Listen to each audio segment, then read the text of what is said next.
tervitused kõigile ja vaatan seda fotot ja mida ma tahan öelda, et kui te mäletate, et ei ole palju sellest ajast möödas, kui uus president Ameerikas, keda Kersti ja meie uus valitsus lõpmatult armastab ja austab,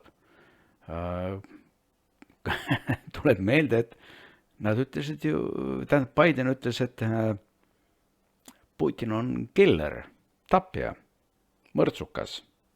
President Biden thinks Vladimir Putin is a killer and the Russian president is responding. CBS's Ed O'Keefe reports now from the White House. A dangerous war of words between the two presidents tonight. The Kremlin and Vladimir Putin hitting back at President Biden for calling him a killer. So you know Vladimir Putin, you think he's a killer? Mm-hmm. I do. Ja vot ma tahaks tõesti siis nagu ka meie presidendi ja meie valitsuse ja meie välisministri arvamust teada, kuidas siis ikkagi jääb selle killeri siia Eestisse kutsumisega. Mul ikkagi ei lähe meelest ära, kuidas meie välisminister vastas küsimusele, et kuidas siis ikkagi jääb sellega, et Putini Eestisse külla kutsumisega. Kas teie isiklikult pooldate Putini kutsumist soome-ugri rahvaste kongressile ja põhjendage kindlasti ära oma vastus laiemalt, aitäh? Suur aitäh nende küsimuste eest ja mis puudutab soome-ugri rahvaste eesseisvat kongressi, siis on kindlasti äärmiselt oluline, et seal kongressil osalevad nende rahvaste esindajad, nende riikide esindajad, kus põlisrahvad elavad. On väga oluline, et põlisrahvaste õigused oleksid kaitstud ja nende kultuuriline ja keeleline toimimine oleks toetatud. Eesti on oma välispoliitiliste tegevuste kaudu hõimurahvaid pikaajaliselt toetanud. Juba 90ndate lõpus hakkas Eesti toetama põlisrahvaste fonde ka rahaliselt, olles ise tollel ajal veel suhteliselt vaene riik. Nii et selles osas on kindlasti äärmiselt tähtis, et eesseisev soome-ugri rahvaste kongress panustaks sellesse, et soome-ugri rahvaste kultuuriline järjepidevus ja keeleline võime oma keeles oma kultuuri käsitleda, et see jätkuks ja Eesti sellesse vastavalt ka kaasa aitaks. Aitäh! Ühesõnaga, mis ma võin öelda? Ma kuulsin vastusest ainult sukest bla. Et mida ma võin öelda nendest soome-ugri rahvastest, keda nüüd hakati siin promama suurel laial Venemaal? No iseenesest, nagu ma olen aru saanud, ja me küll toetame, aga me peame ka vaatama faktidele näkku, et neid soome-ugri rahvad seal põhimõtteliselt ei ole enam. Nendest on tehtud ju venelased. Ja saate sellest aru, et kui on mingi üritus, on mingid toredad lapsed, keda tahaks kiita ja tänada, aga nende isa on killer. Et kas te siis kutsute ka selle killerist isa või mõrvarist isa siis ka sellele samale üritusele? Ma arvan, et te ei kutsu seda. Ja nad kuidagi ei julge öelda, ei, me ei kutsu seda killerit. Ma ei saa nendest aru, kelle mängu nad Eestis mängivad.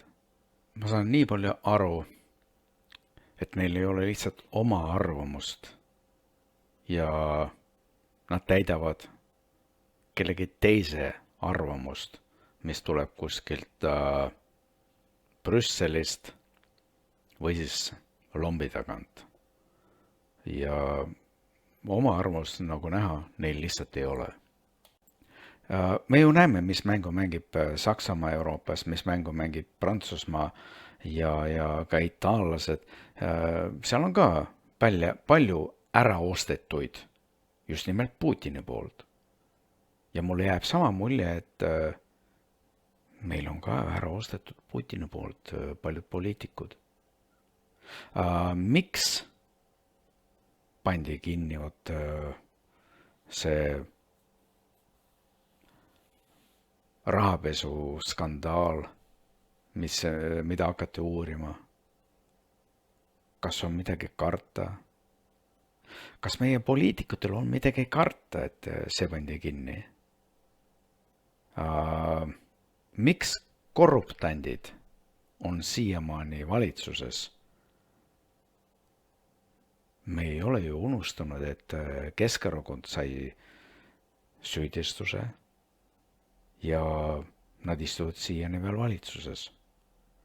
Ja ega Reformierakondki, nii nagu minu arusaam ütleb, ega nad puhtad poisid pole, et kelle valitsuse ajal rahapesu Eestis käis. Ja siin ongi vastus. Miks rahapesu Eestis ei uurita? Ja nagu näha, tahab meie president, meie peaminister, meie välisminister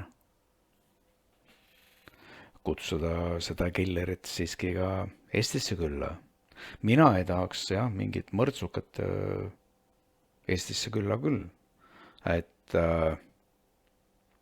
kõik maad ju leiavad, et ei ole ju normaalne kutsuda endal mingit mõrtsukat külla. No homme nad võib-olla kutsuvad ka Põhja-Korea suure valitseja külla. Tundub, et neil on see kõik normaalne. Okei,